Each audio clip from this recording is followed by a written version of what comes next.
Hello everyone, welcome to channel learn with ease. आज का topic है हमारा financial statements of not for profit organisations का, जहां पर हम सॉल्व करेंगे क्वेश्चन नंबर 4 को। और ये क्वेश्चन है आपका चैप्टर नंबर 1 डी के गोयल की बुक से, क्लास 12 अकाउंट्स के लिए। आज के लेसन में आप सीखोगे स्पेसिफिक फंड की ट्रांजैक्शंस को कैसे किया जाता है, उसकी ट्रीटमेंट एनपीओ के अकाउंट्स में कैसे की जाती है। तो ये है आपका क्वेश्चन नंबर 4, जहां पर आपको ट्रांजैक्शंस दी गई है प्राइस फंड से रिलेटेड। स्पेसिफिक फंड है जिसे हम बैलेंस शीट में शो करते हैं, क्योंकि ये कैपिटल रिसीट है आपकी। तो इसकी ट्रांजैक्शंस को आप बैलेंस शीट में कैसे शो करोगे, देखो। आपको पता है कि हम प्रॉफिट अर्निंग ऑर्गेनाइजेशंस में जब फाइनेंशियल स्टेटमेंट बनाते थे, तो एसेट्स में से लायबिलिटी जब लेस करते थे तो आपके पास आता था कैपिटल।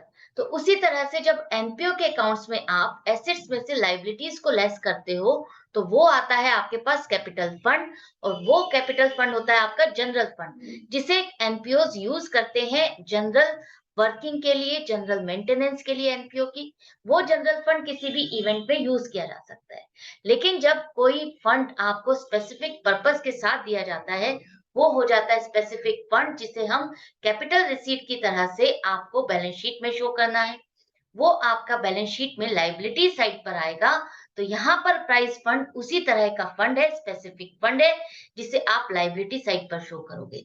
और यहाँ पर प्राइस फंड का ओपनिंग बैलेंस है 80,000 रुपए, जिसे आप प्राइस फंड में 80,000 रुपए इनर कॉलम में लिख करके शो करोगे। अब ये जब फंड है किसी पर्टिकुलर पर्पस के लिए दिया गया है, तो उससे रिलेटेड खर्चा भी यहीं पर ही आएगा।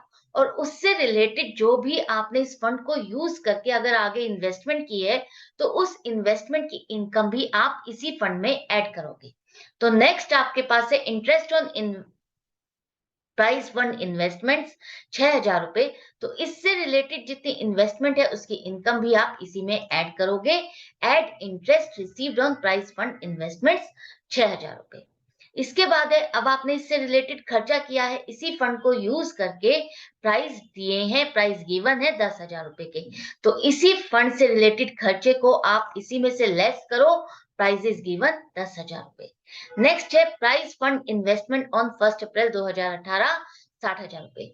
मतलब कि स्पेसिफिक फंड से रिलेटेड जो इन्वेस्टमेंट है वो आपकी हो जाएगी capital receipt, capital payments, capital expense हो जाएगा वो आपका। तो कैपिटल एक्सपेंस एक तरह से आपका वो एसेट होता है, जिसे आप एसेट्स में शो करोगे, स्पेसिफिक पर्पस का एसेट है वो। तो प्राइस फंड इन्वेस्टमेंट आपका 60,000 रुपए यहीं पर आएगा बैलेंस शीट में। अब आपको डोनेशन मिल रही है प्राइज फंड के लिए, तो प्राइज फंड के लिए ही आपको फर्दर डोनेशन मिल रही है, तो आप उसी फंड में ऐड करोगे। तो ऐड करो डोनेशंस फॉर प्राइज फंड 25,000 रुपए। अब यहाँ पर आपने जब सारी ट्रांजेक्शन्स को लिख लिया है, तो प्लस माइनस कर लेते हैं।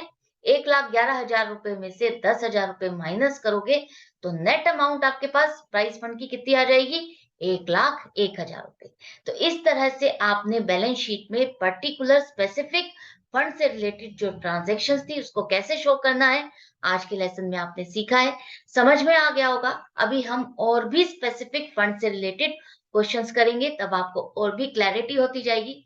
तो बने रहना मेरे साथ, हर वीडियो में, हर क्वेश्चन में सीखते रहना, प्रैक्टिस करते रहना। नए हो तो सब्सक्राइब जरूर करो, अच्छा लगता है तो लाइक करो, और शेयर करोगे तो अपने फ्रेंड्स के साथ उनकी प्रॉब्लम्स भी सॉल्व करोगे, अच्छा लगेगा।